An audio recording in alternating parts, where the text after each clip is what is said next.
Good afternoon and welcome to the premiere show of the Coaches Show right here on CSI Sportsnet. We welcome you to the iconic Forest Avenue strip of Staten Island. We are at the Kettle Black. Great food, great drink, great people, and of course, great sponsors of the College of Staten Island and CSI Athletics. This is our debut show, whatever time of day, whatever day of the week you're watching. We are premiering on Monday, October 7th at 12 p.m. right here live from the Kettle Black. We will premiere the first Monday of every month. My name is David Pizzuto. I'll be your co-host for this month's show. Joseph Foreman, our co-host, is on the other side of the camera this time out, making sure all the sights and sounds are coming to you cleanly and professionally throughout this hour or so that will be on the air. For those of you who've seen some of the previews for our Coaches Show, you pretty much know what to expect. Each month on the show, we'll have either a CSI head coach, a CSI assistant coach. We might crowbar in an administrator or a staff member as well from time to time, and we'll talk about everything from their upcoming seasons to how they got into the profession, their time at the College of Staten Island, and just about everything else in between, whether it's family, politics, sports in general, you name it, we'll try and cover it here. And we're also here to have some good eats, where we will take in a lunch today. We got some fantastic things happening here at the Kettle Black and right across the street at Hobra, a taco joint here on Forest Avenue. So we're really excited, really happy to be doing this and to have you guys on board joining us. As you know, if you're tuning in, our marquee guest today will be CSI men's soccer head coach John Tardy, who's entering his 8th season at the helm. He's making him one of the longest tenured coaches at the College of Staten Island. But before that, and with that being said, we are going to invite onto camera now Rob Casatelli. Rob is the owner and operator here of the Kettle Black, one of our great sponsors here, somebody that we've had with us in our family at CSI for a couple of years now. And you know, Rob, great things happening here at the Kettle Black. We want to thank you, number one, for opening your doors to us, for being a part of our extended family, and just exciting time here on Forest Avenue. You've got Hobra across the street, Kettle Black here. Tell us a little bit about what's going on. We have a lot going on, actually. Between both places, we are extremely family friendly, which is something we're very proud of. We have a ton of events coming up. We have a Halloween event that we're going to be doing at Hobra outside for the kids. We also have a ton of live music and things going on over here at Kettle Black, and that's really it. I mean, we're excited. Great. And you know, as Rob mentioned, great lunch spot here on Staten Island, great dinner, terrific nightlife. We got the big screen TVs going on here, get to see all the games. Got a Yankee playoff run coming up, so we're sure this place is going to be hopping in the evening for that. You know, Rob, of the time that you've been here, you know, on the island with both of these establishments going on, what are you most proud of as far as reaching out into the community? I think the fact that we have been able to have places that you can bring your kids to during the day, have a good meal, come in after your games, and the kids, you can be comfortable with your kids here. And then at night, turn it around and have that nightlife for the older crowd. It's something that we're proud of. Yeah, excellent. And obviously the connection to the College of Staten Island is strong. You know, obviously you're a fixture at a lot of our games, and you're just as much in our building as we are in here. Yes, that's true. So we're obviously delighted to bring one of our shows on location to the Kettle Black. But Rob, you know, let's get things straight. You know, I like to eat. So does our guest John Tardy, and we're here to have a great lunch. What do you have on the menu today, and what are you going to feed us? Obviously, we're known for our wings. It's something we're very proud of, but no one, or a lot of people don't realize, we do have a lot of other options. A ton of healthy stuff. So today, I'd like to go with the pan-roasted salmon bowl and the shrimp sunshine bowl. It's two things we have. It's on our healthier side. We're proud of it. It's something that a lot of people don't realize that we do, and I'd love for people to come in and try it. Awesome. Well, that's what we're going to be having here for lunch. We'll throw in some wings on top of that as well. We're going to have to stay away from the top shelf drinks for a show like this, but the soft drinks will be ice cold, obviously, for us as well. So, you Rob, I want to thank you again for opening your doors to us, making us a part of your extended family. We hope this relationship is working out, between the College of Staten Island and the Kettle Black at Hobra, and we plan to keep this place plenty stocked for you. Yeah, sounds good to me. Excellent, Rob. Thank you very much. That is Rob Casatelli, owner and operator here at the Kettle Black. What we're going to do is we're going to take a quick break. Rob's going to put in our food order, and when we come back, we are going to welcome in John Tardy, head coach for men's soccer at the College of Staten Island. We are broadcasting live from the Kettle Black right here on iconic Forest Avenue in Staten Island. Stay with us. You're watching The Coaches Show, only on CSI Sportsnet. The Kettle Black on Staten Island, a top 5 wing joint in America by Food and Wine magazine. Serving daily lunch and dinner at the bar or on the floor. Perfect for family and group parties with top shelf drink and delicious food. From great times with good friends. Live sports and watch parties. To Staten Island's hottest nightlife.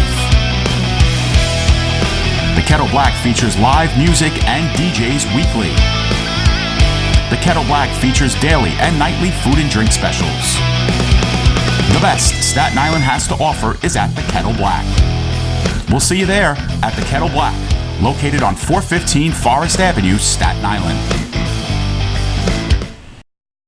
Hobra, a taco joint, Staten Island, where we're proud to have shared our family-first spirit with people from throughout New York City and the world. With indoor dining available both at the bar and on the floor. Or step outside for additional seating and an outdoor bar.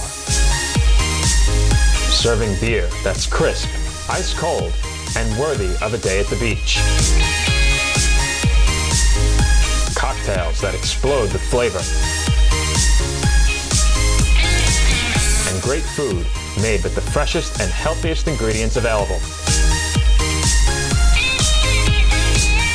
Events feature food and drink specials. Live music.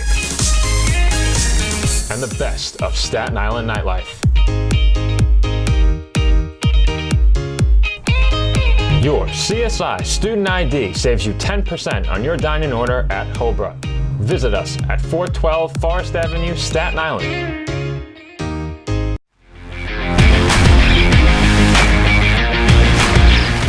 And we are back here for the Coaches Show right here on CSI Sportsnet. We are broadcasting from the Kettle Black Bar on Staten Island. Our gracious host for this month's episode of the Coaches Show. We will bring you shows the first Monday of every month. Next month, Joe Foreman will be sitting where I'm sitting, or maybe across the street at Hobra, and we'll be talking to another one of our celebrated head coaches at the College of Staten Island. It's time to welcome in our marquee guest of the afternoon, and that is CSI men's head soccer coach John Tardy, who enters into his 8th season at the helm at CSI. Welcome, John.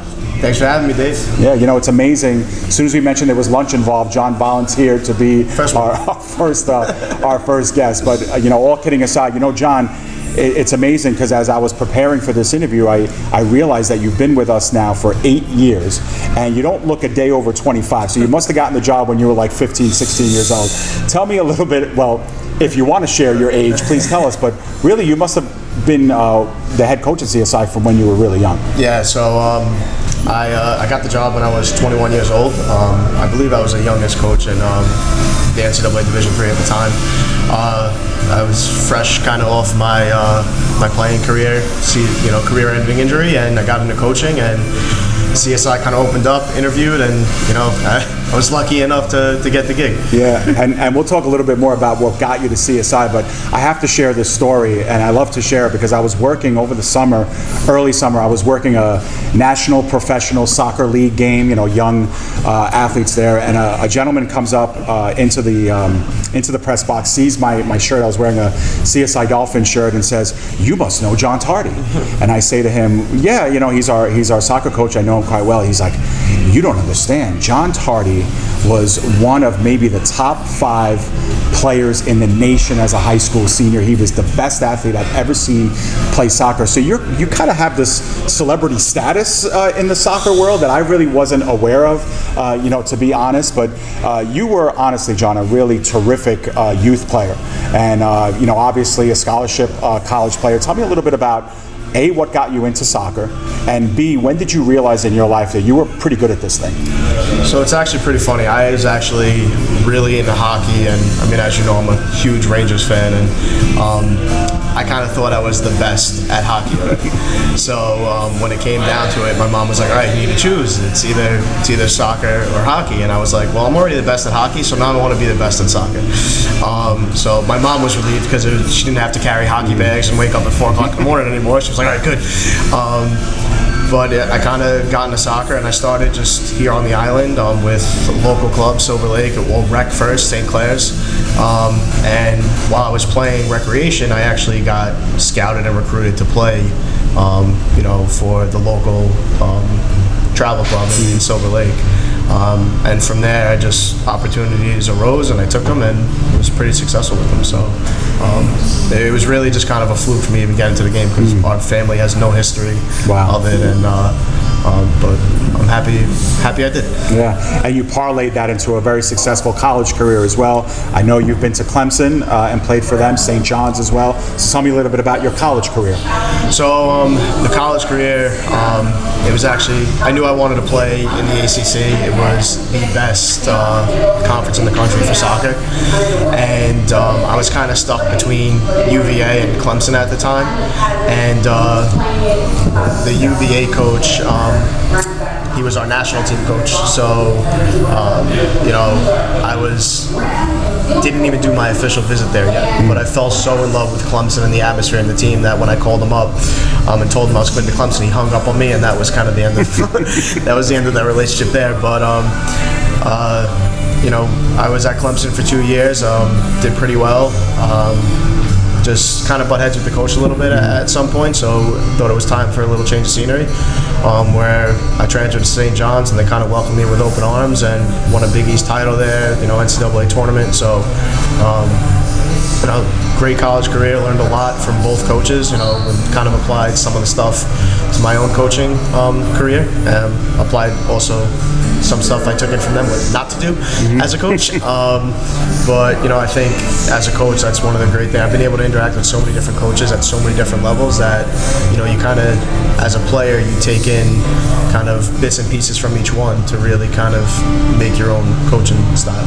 Yeah, and that obviously leads to you exiting college, and I'm sure professional opportunities were there, but you mentioned an injury, and that kind of curtailed your career a little bit, and you transitioned into the coaching role. So tell us a little bit about that transition and what made that switch for you. So when I came back and was playing at St. John's, the opportunity to just train local teams was there to make a little bit of side money for myself. So for 2 years I trained teams and really enjoyed teaching the game to the youth. And I mean, it's really kind of hard to describe the feeling you get when you teach somebody something and they apply it either during the game or a skill set that you kind of teach them and they apply, and it's satisfying. To me, it was like scoring a goal, sort of like you kind of get tingles in your body and stuff, especially with the little guys. So for me, it was something that I kind of felt was, fulfilling in the sense of where I got joy out of it. So it's something that, I knew I wanted to do after my playing career was over. Unfortunately for me, during Red Bulls training, I was hit in the eye with a ball, and I thought my eye was just swollen shut. I went over to the trainer, I'm like, my eye's swollen shut, and he goes, your eye's wide open. So went to the training room, my pupil was kind of floating all over the place. I needed immediate eye surgery. 3-4 eye surgeries later, nobody wants a blind soccer player. So we got into coaching, and I did a year at SIA, fresh off of playing, and then After my 1 year there, the job at CSI opened up, and I guess I did a decent interview, or the applicant pool wasn't that good because I got the job. Well, I was there for the interview process. You did quite well, and it was really a time at CSI where we were kind of looking for that young, kind of talented person who really wanted to take a program that was, to be honest, struggling. CSI had been a doormat program for a few years, and it was really hard to retain athletes. It was really hard to retain coaches. So did you realize what kind of atmosphere you were stepping into when you took over the job? So, I mean, obviously I went, looked at the records and kind of seen that it wasn't, wasn't a place where I was going to get, great talent and huge results kind of right off the bat. But for me, something, it's like when you were younger and you played video games and you set your franchises and it's something I felt like as a young professional, I could kind of make it my own. That there was no great history to it that I had to live up to, and it was kind of something that I can make the history, I could leave the legacy, and for me that's a challenge that I've always kind of seen here, and for me Staten Island has always had great soccer talent, but the soccer talent always leaves because we never had something established and well structured to kind of keep it here. So I looked at it as a challenge where, hey, listen, CSI could be that top-notch program on the island that the kids could aspire to be, and it could kind of trickle down to the youth level. So for me, that was kind of the challenge that I saw and the vision that I had. And I think we've done a decent job of starting to build it up and kind of bringing it to where we want to bring it. Yeah, absolutely. I mean, I think anybody, as far as who's been around long enough to kind of see the development, can obviously see where you've taken the program. And, are you at the timeline that you kind of saw back then? So I remember in the interview process, you said something like, it will take 3 or 4 years, but hopefully 3 or 4 or 5 years from now, I can look back at where we are now and say, absolutely, we've done everything that I planned on doing. Well, now we're 8 years removed from that. What do you think about the job that you've done? I think we've done a good job. I don't think it's the best job that we could have done, but I think we're definitely on the right path. I think from a competition standpoint, I think we're obviously we're making now a bigger jump, but I think the last 2 years we've been on the level of a lot of the regionally and nationally ranked teams. We've been able to compete in those games and do well and really showcase that we can compete with those teams. Obviously, being in the CUNY, we might haven't gotten the recognition that we could have, but I think we've done well. I mean, this year I think it just shows, like, this year we have a Division III team. We went out and beat Rowan on a neutral site, and they're top 25 in their country right now, and I thought we kind of controlled the pace of that game, and we were the better team, and we deserved to win. And when you see them beating other nationally ranked teams and beating them handily, it's like, we're there, guys. We're there. So it's unfortunate that this year I wasn't able to kind of keep some of those other big D3 games that we had to kind of really see and be a measuring stick. But I think in the other sense, we've scheduled 3 nationally ranked Division II teams. So now for us, that's the next measuring stick, and that's kind of what we need to look forward to and where we need to get our program. So that in itself is exciting. Yeah, and it's a perfect segue to talking about the school's jump from Division III to Division II, because part of that exploration process, deals with, are our programs ready for that jump? And obviously, when you look at the case of men's soccer, you say, yeah, absolutely, it's almost time for that next jump. Certainly, you haven't achieved all that you wanted to on the Division III level, but now's a really good time for your program to do it, because you do have a really successful Division III and kind of on that doorstep of getting that next level marquee player to kind of come aboard via a scholarship. So what does the kind of D2 jump mean to you? It's number one, it's extremely exciting. For us, I think we've always tried to bring in athletes that aspire to play at a higher level, and they've kind of landed with us because of maybe lack of a scholarship or lack of maybe they thought they were a little better than they were, but we saw a lot in them, and we were able to grab a lot of local guys, a lot of guys from right outside the Staten Island and the surrounding areas that I feel have been better than your average D3 guy. So now, for me, like, we're able to give them that experience that I think they wanted from the get-go, as far as playing at a higher level or playing against better competition. And it's a challenge for me and my coaching staff to now maybe even identify those players that we haven't been identified. Hold them. I think we've done a good job of holding them to certain standards, but now those standards have to be higher. We always tell our kids, listen, we're going to treat you like pros, but we expect you to act like it and perform like it, and kind of be that representation of yourselves, us, your team, the college, the athletic department. And now those standards are just going to be even higher, and the expectations are going to be higher. So it's extremely exciting for us, and I think the challenges that are going to kind of unfold for us are going to be bigger challenges than I think we thought we might see.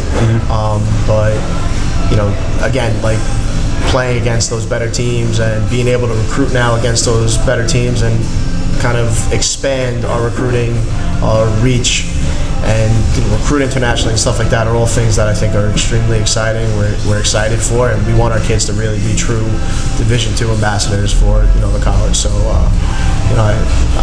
I think my guys are up for the task, our coaching staff is up for the task, and we're excited to kind of make waves at the Division II level. Yeah, and that kind of answers the next question that I was going to ask you, John, which was about bridging that gap from Division III to Division II. So in other words, you've already made that gap from being a program that was it was tough to retain players, it was tough to win, and now you are the CUNY standard at this point. You haven't lost a CUNY game since God knows when. In the regular season, you've kind of run the table, you've hardly given up any goals, and I think now we were looking at more regional prominence, and now there's that Division II out there. So how do you get now from here to there? You mentioned a little bit about the recruiting angle of being able to identify players, but as far as the mindset for your players and you as a coaching staff, how do you go from being the class of CUNY to now being the new pup at the at the feeding line in the ECC? So I mean, it's funny you ask that question, because I feel like this year, and it's kind of the process where we're in that provisional year. So we really don't have anything to play for this year as far as a championship or anything like that, where we have in the past, and haven't been too successful with playoffs. But the regular season, we were motivated for every game because we felt like we had something to prove. Where this year, it's a little harder to get my guys kind of to realize that every game kind of matters at the CUNY level, because as you saw against our game against Brooklyn the other day, it's not the normal energized team you usually see. So for me and my staff, it's kind of been, our training sessions have been more intense and more more activity between the guys than the games right now, and I just think it's because of that lack of something to play for. Where if you go look at our game against Stack and Concordia, and even the first half against Adelphi, it's a different team, because I think they're already kind of looking ahead at those Division II games, thinking that, all right, this is our new proving ground. Like these CUNY games don't mean as much. Where for us as competitors and my staff, sometimes I feel like if I could get out there, I want it more than them sometimes. So that's the challenge right now, of trying to get that mindset of every game matters just as much as the next. And we need to have that mindset with everything that we do, whether it's in the classroom, whether it's within the community. We need to be the standard, so there's no time to kind of sit back, especially at the Division II level. You fall asleep like that in one game. We start one game with no energy, we're going to find ourselves behind the eight ball. So we have to try to change that mindset now and make them realize that this isn't CUNY anymore. This isn't a weak Division III. Like, those games don't exist anymore. Every game's going to be a battle. Every game's going to be a tough one. We're not going to find these games where the scores are uneven, the team doesn't have depth. Every game is going to be a battle, and I think that's something that I think that's going to be one of the biggest challenges, just because of previous games that we've had throughout the year, where it's almost like I don't want to say an off day, but you kind of go into it knowing like this is going to be an easier game. We try to build it up to be the biggest game of the year, but still the kids kind of know, and they're not, they know that that's the reality of it. So the biggest challenge for us, I think, is just going to be to keep that that mindset. Obviously, for us as a men's soccer program, I think the academics is going to be, play a huge role in the types of kids that we bring in, and those new kids that we bring in. Kind of opens the gates to a different caliber of student athlete than we've been able to get in the past. So it's really exciting, and I think the challenges, some I think are still unknown. Some of them I think we see already, but it's gonna be a fun process. But the one question I will ask you is, soccer could be one of those frustrating games because, with baseball, you always have 9 chances to get up to bat. With football, you're going to have 4 quarters. You're going to have drives to score. Basketball, you have multiple possessions. Soccer is one of those games where you make one mistake and you lost the game. If you commit a penalty in the box, chances are you've given up a goal. So how frustrating is that as a coach, especially when you talk about some of some of the episodes that have happened in the postseason? How frustrating is it, and how do you coach, a sport where on the turn of a dime things can change? That's a great question. I think it's obviously, as we wish we almost had timeouts sometimes to kind of bring guys in. I'm like, I wish we had timeouts like basketball. I'll just give you an example. Like, I'm screaming my head off on the sideline. I'm sure you guys see it on Sportsnet. Not always filtered, but just certain messages you want to get across to your guys sometimes. You're just not even able to. You're screaming at the top of your lungs. They're on the other side of the field. It's windy, and that message just doesn't get across. So you're trying to tell the closest guy to you to spread that message, and sometimes that simple message could even get construed. So for me, a lot of the coaching that we try to do is, before the game, after the game, during training, at halftime, to kind of get our points across. And you're really relying on your guys to really, believe in what you're teaching them and trying to apply that during the game. And I think that's the simplest way I can do it. Soccer's a game of creativity, and kind of everything is kind of at the spur of the moment.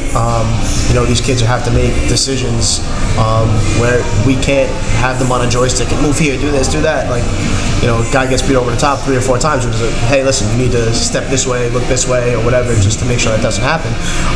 But if he chooses not to do it, it's no matter what you do or what you say, you're just not going to be successful at it. So we're really, relying on our kids to really take the information we're giving it to them and apply it, in game.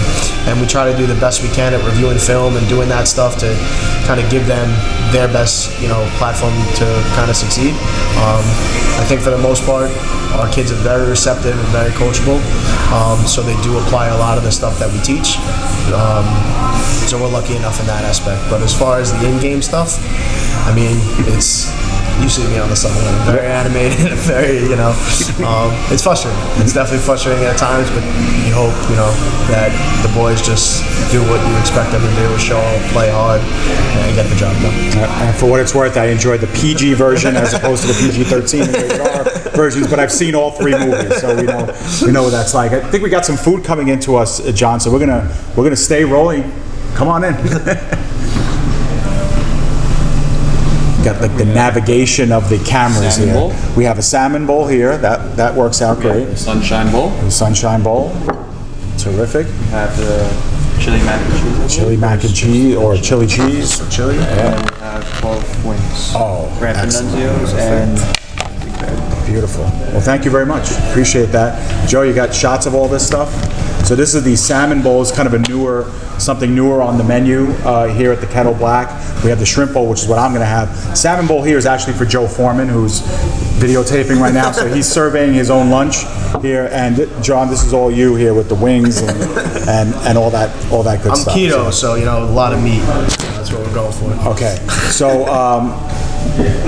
that's our food. We're going to wait for some utensils and stuff like that, and we're going to dig into this feast. This looks really great. Once again, a big thank you to all the people at the Kettle Black. Rob Castelli and his staff do an amazing job for us. Thank you very much. Really appreciate that. So here's what we got for the wings. And slide some stuff around. Yep. This is great. And this is kind of a play off, John, what we do at the office, because I feel like sometimes our greatest moments as a staff is when we eat. So this idea of getting together and doing a coaches show centered around food was something that was born out of our lunch, because we often talk about sometimes the most poignant stuff and the deepest stuff over a meal. So we said, let's just take the show on the road and eat. So that's what we're going to do. So John, dig in, and we'll continue our conversation as we eat. Joe, this is yours, so you can put the camera down and eat. All right. So John, while you're eating, and I'll try to be mindful of when you're taking bites and all that. Food is a big part of our day. You love to eat. So do I. I mean, I'm a foodie. Definitely my day revolves around meals. What's your favorite cuisine? What do you like the most? And don't just say your wife's cooking. No, because she don't cook, she makes. So honestly, obviously as an Italian, my Sunday sauce is kind of one of my favorite. My dad makes a phenomenal Sunday sauce, and whenever we got the opportunity, that's kind of my go-to. But I mean, Italian is my wheelhouse. Food is my wheelhouse. Let's be honest. But for sure, pizza I can't live without, and things like that. So, I'm a foodie, man. It's cool. Are you a spicy kind of guy? Are you a savory kind of guy? Is it more like sweet tooth that comes out and kind of rears its ugly head with you, or what do you think? It's I'm one of those guys that no matter what I eat, I feel like I have to have something sweet afterwards. Mm-hmm. So, I feel like every time we'll have a huge lunch, and everyone's like, "Oh, I'm stuffed." I'm like, "I need a piece of candy." Yeah. I need something sweet. So, I really, I enjoy food. I mean, I love the spicy stuff. I love Tex-Mex, kind of huge fan of. So, I mean, I'm all over the place. I'm all over the map with food. I can't really pin down, one thing. It's a lifestyle. It's all in there. So take a couple of bites, and I'll just share with you. I think one of my worst habits as far as eating is I am definitely a midnight eater. So right before bed, I'll see that loaf of bread and the Nutella, and I'll see the cookies or I'll see the cake, and I'll be like, yeah, I just got to have that. And that's when I find myself putting on more weight, and when I lose it, it's like I'm just going to cut that out. So yeah, that's always been kind of my downfall, as an eater. But like you, I'm kind of all over the place, and my wife especially has gotten me into more spicy stuff. But I never one of my favorite dishes of all time is huevos rancheros, which is unbelievable, and it's got a little kick to it, especially if you put some hot sauce in there. But I definitely owe that to my wife, because she's introduced me to that type of stuff. So thanks, Jen. No, it's funny, just coming to food. The joke around the office is they call me a grazer, because I constantly have something in my hand. I'm munching on something, and I don't know. I think part of it is as an athlete, when I was playing, we were running nonstop all the time, and putting in a morning workout, with the team, and then lifts, and then I would go out and do stuff on my own. So I constantly was putting food into my body, for energy, and it became almost a habit. So now that I'm not working out and doing stuff, it's just I still do it, mm-hmm. And I don't need the calories or anything like that. So hence putting on a bunch of weight, but it just became a habit in the sense of constantly eating. But when you enjoy food, you enjoy food. So excellent. Well, I can definitely hear that. Here at the Kettle Black, they have all of these screens, and we've got some sports here. Obviously, there's some commercials on, but some highlights because we're still early in the day. But John, one of the biggest sports events that happened, late in the spring and of course early summer was the World Cup. And I know that we were watching it in the office, and it was the women's side. We watched the men's side, obviously, when it was on as well. But there was so much made over the summer about the Women's World Cup, about equal pay for professional athletes, men's and women's.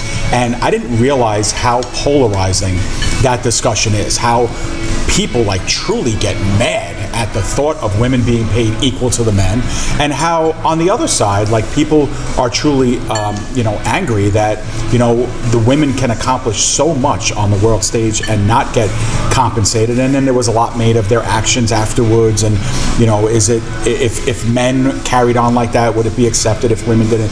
Where do you stand on the whole women's national team and what went down during the World Cup? I mean, I think at the national team level, I think equal pay should obviously be.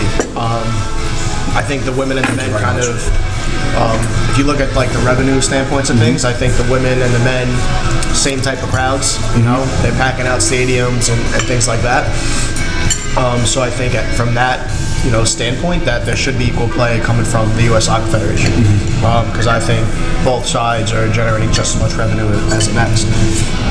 Trickling down to the professional level for the women and the men, I think the men are still a little ahead of the women's game, and I'll be honest, like the men at one point, like their pay wasn't great. At one time, the MLS's minimum salary was $17,000. Yeah.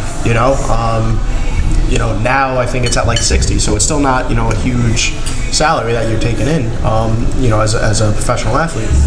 So I think a lot of that stuff has to be, kind of revenue based and driven in that sense. Where if you have a team that can afford to pay that type of money because of the revenues that they're bringing in, then obviously it should be there. But from the national team standpoint, I think there should be an equal play, especially because the women have just been on a completely different level as far as the world stage as the men have. The other area where I see a lot of kind of polarizing talk online, social media, and the like, is really the impact that professional soccer players and professional soccer has on youth soccer. So I think there's a really strong case out there that the Women's World Cup team does so much more for women's and girls, really girls soccer, than maybe the professional men's teams do for youth boys soccer. And maybe as an extenuating from that is, what happened with, their integration with President Trump, let's say, and a lot of the social media and some of the language that might have been used. Megan Rapinoe was quoted harshly about, her stance on the political scene. So, as someone who coaches youth soccer, as someone whose team kind of emulates what the professionals do, we see it when they pose after goals and things like that. Where do you kind of see that playing a role as well? Do you think that perhaps the women's game hasn't evolved enough so that they know that that's a role that they need to play as well? I think the girls realize, and they want to be role models of that nature. I think sometimes your message or the way you go about things could kind of get lost and be misconstrued. But I think as far as like the men's team and compared to the women's team, I mean, I think youth boys, there's so much more soccer for them to look at, where you have leagues from all over the world, top-notch players from all over the world, where as a U.S. Female playing, girls soccer, even the professional league, it's not at the, it's not in the spotlight like the U.S. Women's National Team. So the U.S. Women's National Team takes kind of that spotlight. And I'd be surprised if a lot of the youth girls kind of knew some of the better players from around the world, right? Because they're not kind of advertised all the time. The women's professional teams aren't in the spotlight like the national team is. So I think the women who are on the national team realize what they're doing and the role they're playing, and they want girls to, youth girls to feel inspired, like they have, the power to kind of do and be whatever they want to be and speak their mind. And I think that's why they go about doing things the way they do. Great. So one of the things you mentioned is about, professional opportunities and having professionals to look up to. One of the things, I've been around CSI for a long time, and especially our men's soccer team, for some reason, even more than baseball and basketball, whenever I ask them what their professional goals are, a lot of them center around soccer. It's not just playing soccer; most of them do, but it's a career around soccer. So can you talk a little bit about what professional avenues there are for some players, whether it's, major, mid-major, minor leagues, overseas. It seems like there's just so much opportunity out there for players at the youth level, at the college level, to develop enough into being a pro player. And how realistic is it, John, for a Division III soccer player now, and obviously a Division II player in the future, to really land professionally? So, obviously I think every kid's dream at one point is, that plays sports is to be a professional athlete, right? And I think kids just try to take that dream as far as they can. And reality, I think, sets in when, you come play for me, like, I want to play pro soccer. I'm like, all right, and you can't get on the field for me, like, it should start setting, all right, maybe I'm not cut out to be a professional athlete. But, we kind of tell our kids, and I've been fortunate enough to have some really good connections to get kids into some professional tryouts, but knowing that and telling the coach and telling the kids, listen, your fitness level is not where it needs to be. You need to do this, you need to do this. It's up to you to make that happen, though, if you want to play at this level. Some take it with a grain of salt, some take it to heart, but it's a lot harder to be, a professional athlete. I think for any sport. Obviously, I think it may be easier for soccer because there are so many different avenues. In the U.S. alone, we have a new league, the NISA, which was kind of a startup league, the National Independent Soccer League, who has 20 franchises across the country.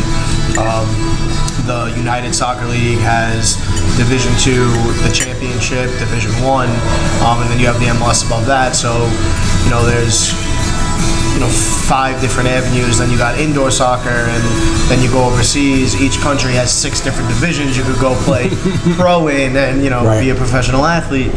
So there's a ton more opportunities for soccer, but again, it's a lot harder than the kids kind of realize. The amount of work and the amount of dedication it takes to kind of get to that level. You got to be a special player to kind of have that mindset. It's so much more than just skill, too, that's involved. It is that training mentality, that kind of 24/7, kind of attitude of being an athlete. You mentioned there, talking a little bit about youth soccer. Obviously, you're a coach of youth soccer, but now you're a dad, and that happened while you were at CSI. You now have 2 young boys, and obviously the goal, I believe, of any former standout athlete is to want their boys to get into soccer as well, maybe follow in their dad's footsteps.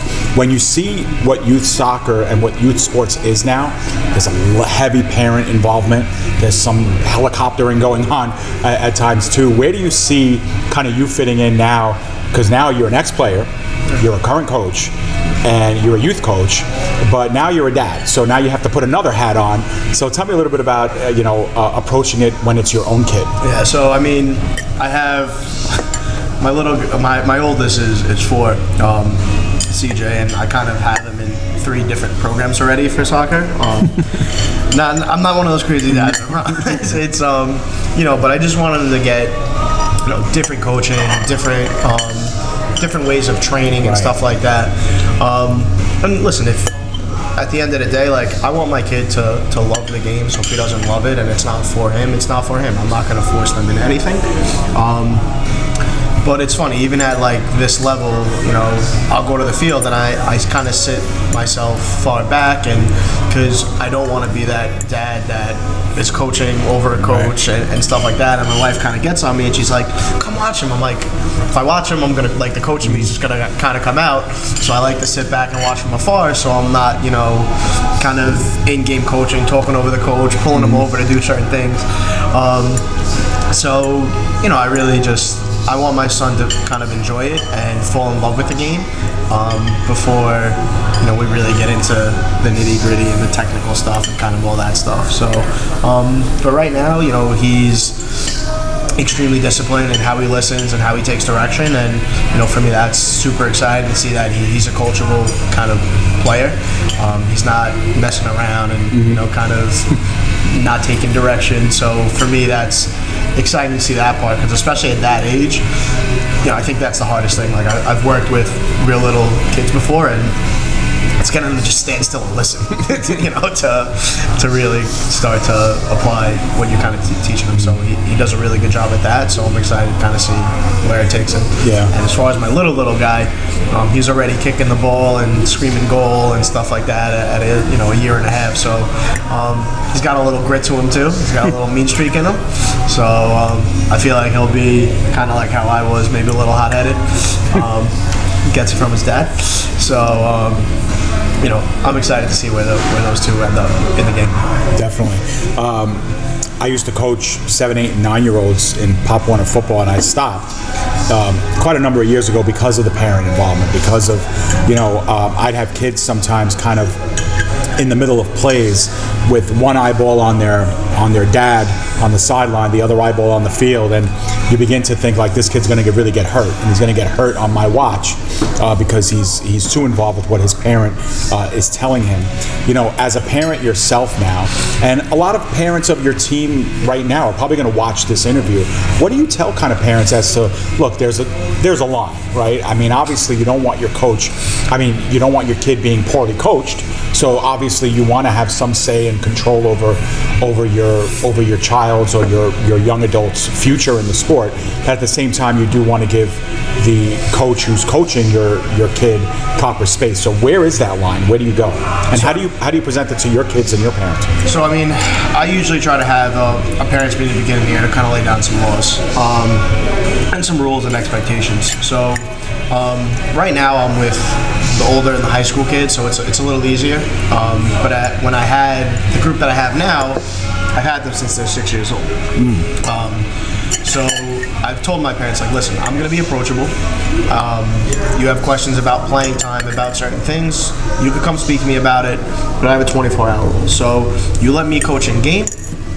You guys can cheer on the sideline. I don't want to hear directional stuff. If I hear directional stuff, I'm taking your son off the field. Some of them kind of are like, oh, but for the most part, it keeps them hush-hush because they want their son on the field.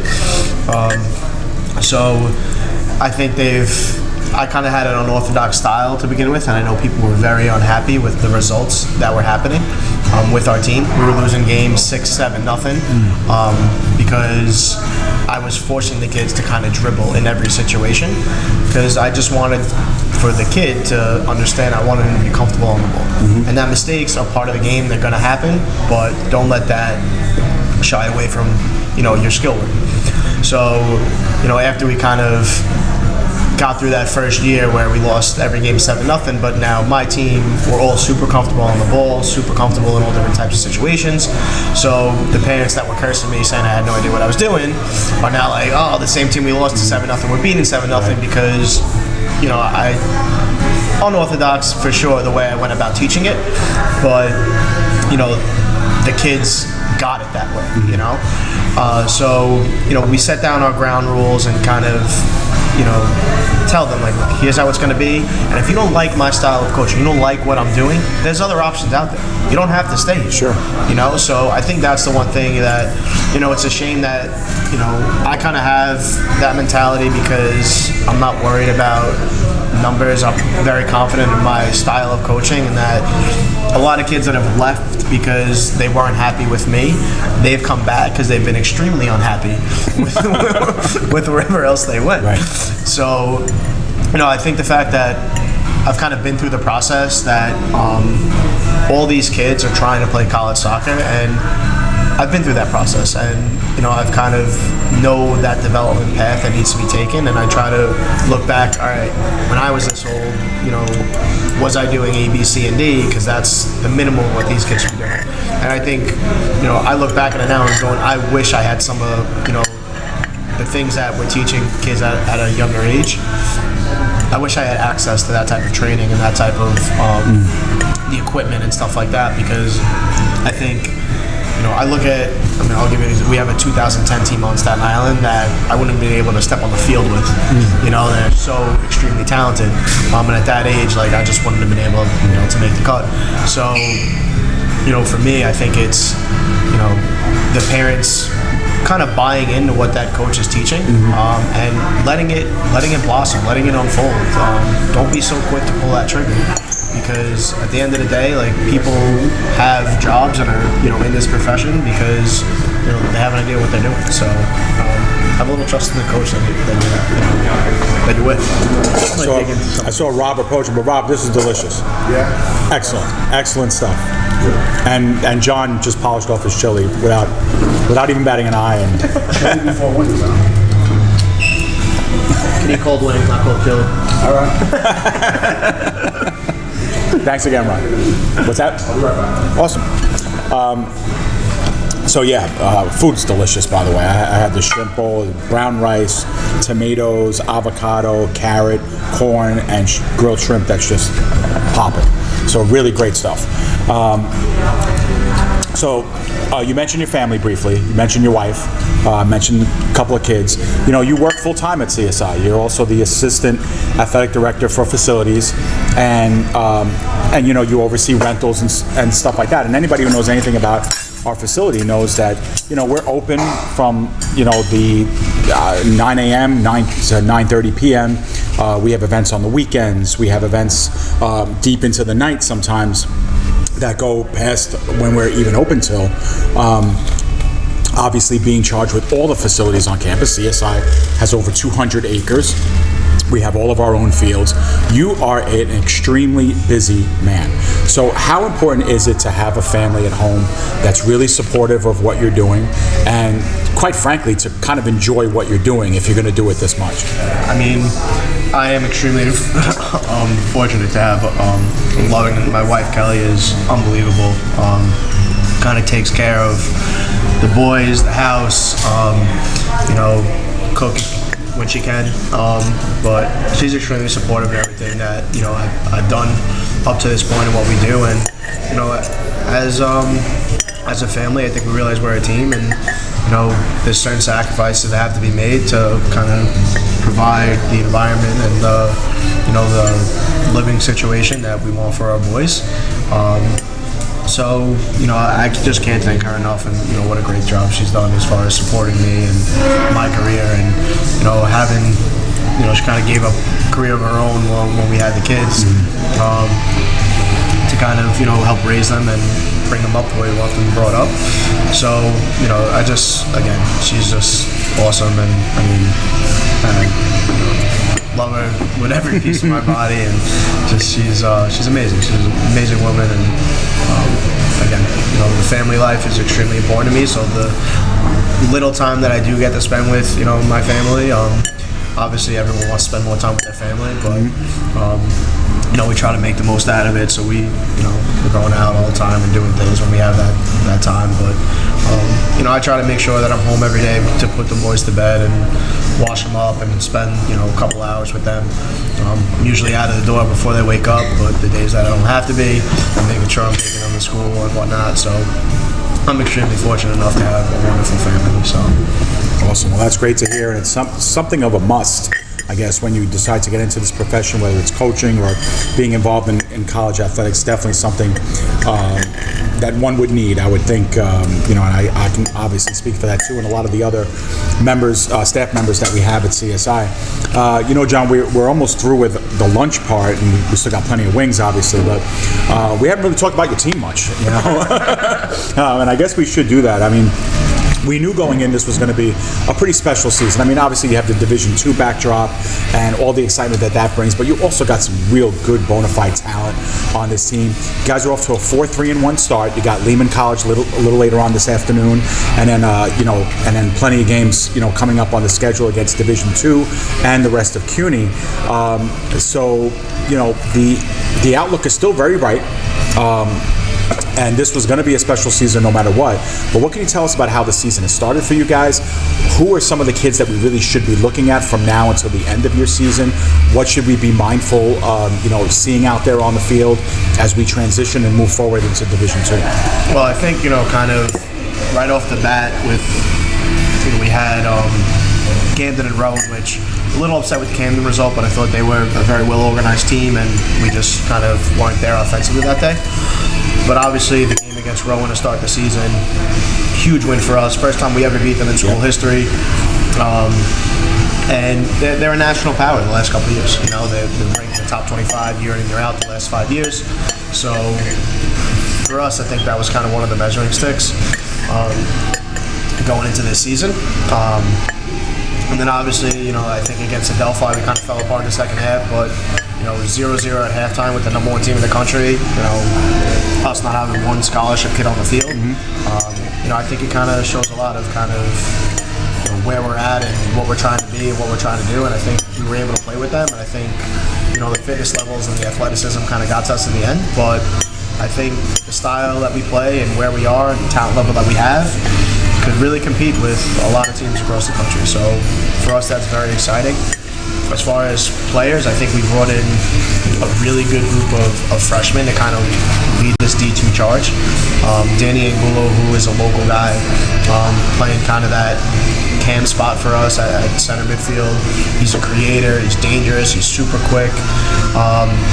Mohamed Sow in the back, 6'3", center back, physical, strong, vocal.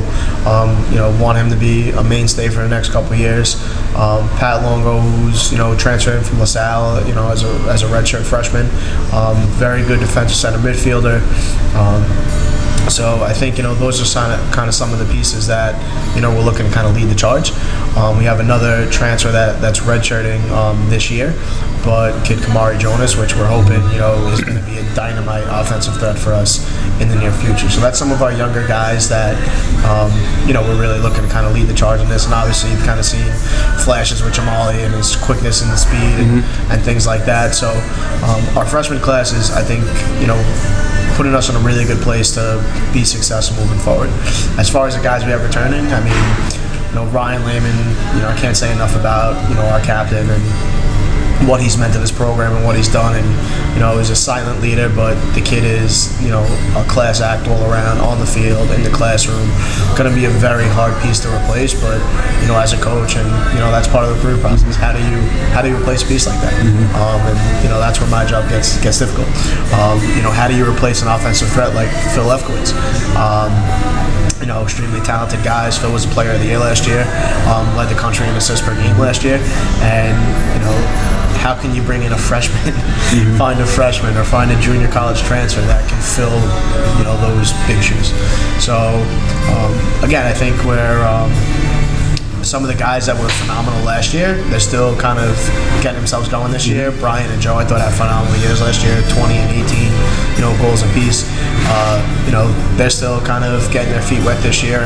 They haven't hit their full stride yet, so we're hoping they get going. So as we lead into, the latter half of the year, we got 2 big games I think we have our eyes on, and not to overlook any other teams, but talking Division II, Mercy and Wilmington are both top 25 in the country at Division II level. Wilmington knocked off the number 1 ranked team, defend the national championship this year. So for us, those are games to go into and really go, all right, let's show everyone that CSI has arrived on the stage. So exciting stuff. Looking forward to this year. Awesome.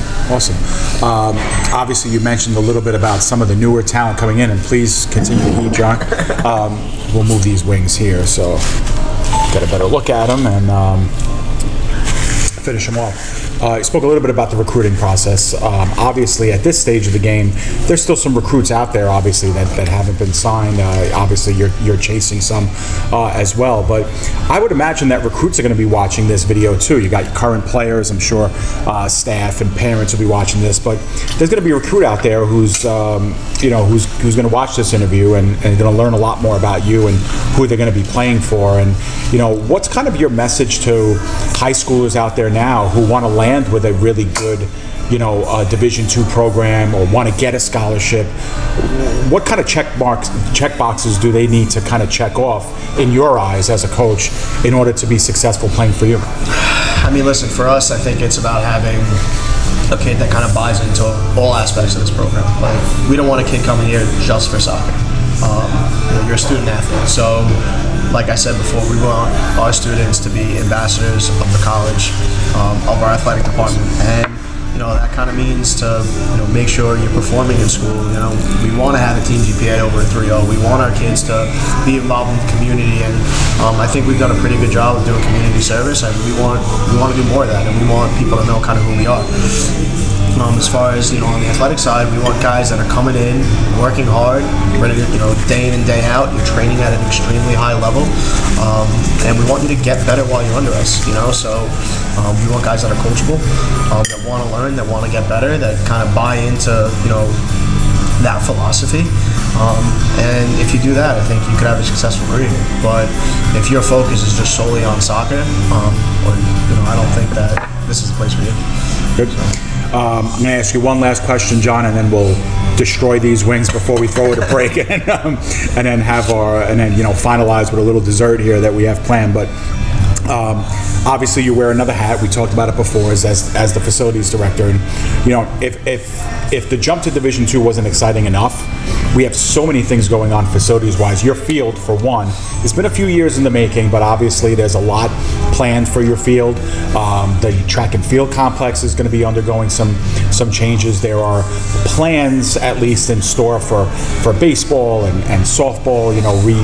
Reformatting the fields and things of that nature. So tell us a little bit about what's on tap as far as and what's keeping you busy on the facilities front. So November 11th, official groundbreaking date for the new soccer complex renovations. So we are getting, obviously they're demoing the current, whatever's around the field.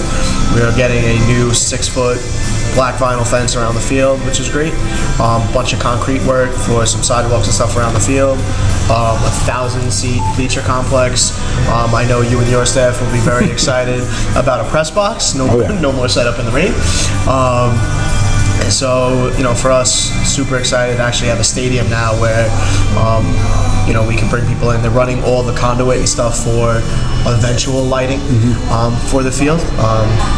Currently, we don't have enough electrical capacity on campus to support lights, but once that happens, we get a new transformer. Hopefully, we can get that field lit and really be a staple for the community. I mean, I think one thing that I've always wanted this, our program to be is kind of a place where we can bring in youth teams, youth organizations, and they can look and aspire, to want to play here.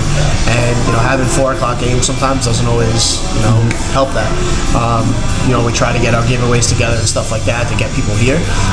To actually have lights in a stadium where people could really come and enjoy the game, and, not rush there after work or whatever is going to be really special for the growth of this program. Excellent. So with that in mind, we will step aside and take a break here on the Coaches Show here on CSI Sportsnet. We hope that you're enjoying our conversation so far with CSI head coach of men's soccer, John Tardy. These wings are very drippy, they're very messy, and that's why we're going to cut it to break before we polish them off. So we're going to step aside, take a few minutes of break, and when we come back, we'll tidy up our interview, we'll get some dessert on the table, and then we'll finish up with Grill the Guest, a very special part of our programming here that we'll end with each month. So thanks for tuning in, and be sure to stay with us following this commercial break. Stay with us. The Kettle Black on Staten Island, a top 5 wing joint in America by Food and Wine magazine. Serving daily lunch and dinner at the bar or on the floor. Perfect for family and group parties with top shelf drink and delicious food. From great times with good friends. Live sports and watch parties. To Staten Island's hottest nightlife. The Kettle Black features live music and DJs weekly. The Kettle Black features daily and nightly food and drink specials. The best Staten Island has to offer is at the Kettle Black. We'll see you there at the Kettle Black, located on 415 Forest Avenue, Staten Island. Hobra, a taco joint, Staten Island, where we're proud to have shared our family-first spirit with people from throughout New York City and the world. With indoor dining available both at the bar and on the floor. Or step outside for additional seating and an outdoor bar. Serving beer that's crisp, ice cold, and worthy of a day at the beach. Cocktails that explode with flavor. And great food made with the freshest and healthiest ingredients available. Events feature food and drink specials. live music, and the best of Staten Island nightlife. Your CSI Student ID saves you 10% on your dining order at Hobra. Visit us at 412 Forest Avenue, Staten Island.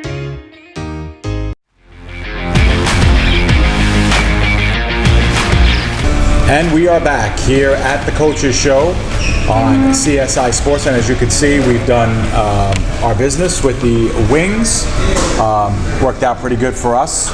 And we got dessert coming too. So John, with dessert coming, that's kind of our signal, kind of, tie things up a little bit. And I guess I want to ask you, we'll keep it a little bit lighter, and just ask, what's your most bizarre soccer moment? Can you think of anything where just embarrassing or funny? Yeah, so my coach would have probably got arrested if it was today, but our coach over at C, when I was a freshman, he had a rule that if you forgot something, if you forgot a ball, all right, you had to kick around your bag. If you forgot your cleats, you had to play barefoot. If you forgot your shorts, you had to practice in your underwear. So I was a freshman. I forgot my shorts. I had pink elephant boxers on. Oh my God. The varsity's team, women's team, was training on the other half of the field. And I had to go do 5 laps around the girls. So for me, it's burned into my memory. That is definitely my most embarrassing soccer moment. Jeez. It probably made you I never forgot an anything overnight again. sensation with the women's team, though. Exactly. Yeah, never forgot your shorts again. Exactly. There was definitely a lesson learned there as well. We have so many kind of light memories at CSI too, as strong as we are as a group and as hardworking as the group is. We like to have a lot of fun at CSI too. What if you could name one or two coaches that you just like to pal around with and like to kind of joke with, maybe antagonize a little bit, who would that be for you? So I think we have a phenomenal relationship kind of with our whole coaching staff, but I think Mike Morrow and Tibbs and Acolytis, I'm going to say Acolytis and Morrow kind of get on me the most, and I think TJ would be more in my corner. But to watch just all of us go at it and get after each other, I think it's just all in good fun. Acolytis, they posted a picture of him from his freshman year I saw the other day, and he looked like he was straight out of NSYNC or Backstreet Boys, 90s boy band. So it's always fun to kind of get on each other and have fun with each other. And I think it just brings to the atmosphere that we provide. It's such a family atmosphere, and it's so fun to be around our staff and work. Yeah, and if we have some time, we're going to cut that picture of Mike in. We got some dessert coming to us now. Thank you very much. Oh, this looks good. Joe Foreman's going to be very upset because there's not a third spoon there for him. But don't worry, Joe. We're going to save some. We might have to break keto for this, Joe. But again, just another example of why it pays to do this on location here at the Kettle Black. John, dig in. We've done less awkward things than share dessert before, so this is. We're friendly. We're not. But no, this is this has been a lot of fun, John. Obviously, sharing some experiences with you, and obviously your view on coaching and your story and stuff. What would you say to anybody who might be watching this who wants to be a coach, who maybe is coming off of a career? Maybe it's one of your teammates who's thinking about being a part of a coaching staff, maybe even your coaching staff. What advice would you give them? I think if you want to kind of inspire people and leave an impact on somebody, I think coaching is something to really get involved in. The amount of lives that I feel like we impact on a daily basis with our teams, and you kind of leave your mark on people, and I think that's something special. So, if you're looking to inspire the youth and young individuals to be something better, make them realize their potential, I think coaching is the perfect job to get into. John, I have to ask you, I'll put you on the spot a little bit, but what's end game for you? I would like nothing more. I'm sure the administration at CSI would like nothing more than for you to retire from CSI after 50 years of coaching and whatever NCAA Division II and III records you'll have under you. But in your mind, if this is a fairy tale, what is the ending for you?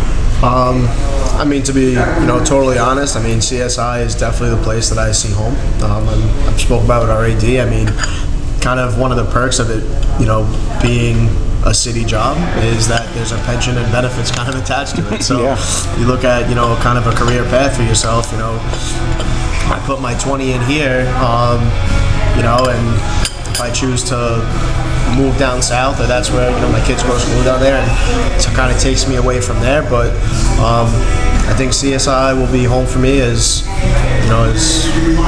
far as my foreseeable future goes. I want to build something special here. I'm a Staten Island native, and that means a lot. And it doesn't help to have be employed by the city and the benefits and all that stuff, but to be able to kind of build a program and stuff, alongside with that is kind of an opportunity you can't really pass up. So you got at least 15 years more of me, and we'll see where it goes from there. We'll take it. Joe's drooling, so we need to give him some brownies. So Joe, we're gonna hand this over to you because we're almost out of time for us. And John, we're going to end this segment with something we call Grill the Guest. So really, we're going to put you on the hot seat as if you weren't on it already. But we're going to put you in the fryer. We're going to grill you. We have 3 segments to grill the guest. One is how well do you know your sport? Okay. The other one is a little bit about you. So you're going to tell us a little bit. You're going to fill in the blanks and tell us what some of your favorites are. And then we'll ask you which is better. We'll give you a choice of 2 things. You tell us which is better. So we'll put some time on the clock at home, and we'll start with getting to know how much you know your own sport. Okay. So this is Grill the Guest with John Tardy. Question 1. The CSI men's soccer team won the CUNYAC regular season championship last year, but how many postseason championships has the program won all time? 2. Do you know what years? 96 and 98. Perfect. 1 out of 1. Question 2. Last year, the team set a record for wins in a season with 15. What was the previous record? 14. Incorrect. 13 in 2003. So you outdid it by 2. So that's pretty darn good. Question 3. Last year, Phil Lefkowitz finished with 16 assists, second all-time in a single season. Who holds the all-time record? I want to say Vito.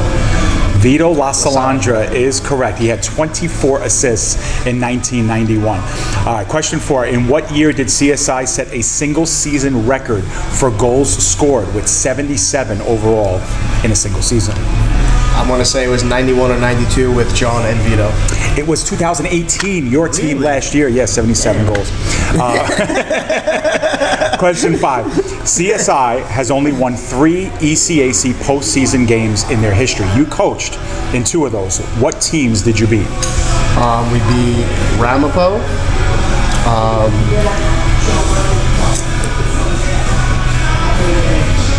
trying to think who we played before. It's 2012. Whoever we played before NYU, because we lost NYU. It's NJ was us, NJCU, Ramapo. I can't remember who we beat. Rutgers Newark in 2012. Right. They were the and one they seed were and we very upset after we upset them in beat PKs. Yes, they were. All right, so you got 3 out of 5. Great job on that. You know your sport 60% of the time. All right, here's a little bit about me. I'm going to give you a question. You fill in the blank. Your favorite music? Country. Favorite professional athlete? That's hard. I probably have to go with David Beckham. All right, favorite color? Blue. Your dream car? Honestly, it is a Ford Raptor. Ford Raptor, okay. Not what I would have guessed. Favorite movie of all time? Miracle. Miracle. Favorite TV show? Game of Thrones. I think we asked this before, but favorite food? Pizza. If I had one food for the rest of my life, pizza would do it. Favorite professional sports team? New York Rangers. New York Rangers. All right, which is better? I'm going to give you a choice of 2. Pick one. Bright or dark? Bright. Video games or books? Video games. Movies, comedy or action? Comedy. Sport, baseball or basketball? Basketball. You hear that, Mike Morrow? Winter or summer? Summer. Love or money? Love. Delivery or cooking? My wife's cooking, or I don't know. You're on your own with that. I'm not getting involved. delivery? Delivery. Dunkin' Donuts or Starbucks? Starbucks. All right. Thanks, John, for your answers. We'll compare those to others. But I don't know. Your wife's going to have some talk with you about your opinions on her cooking. But well, anyway, that's John Tardy, our debut guest on the Coaches Show right here on CSI Sports. And this has been a lot of fun.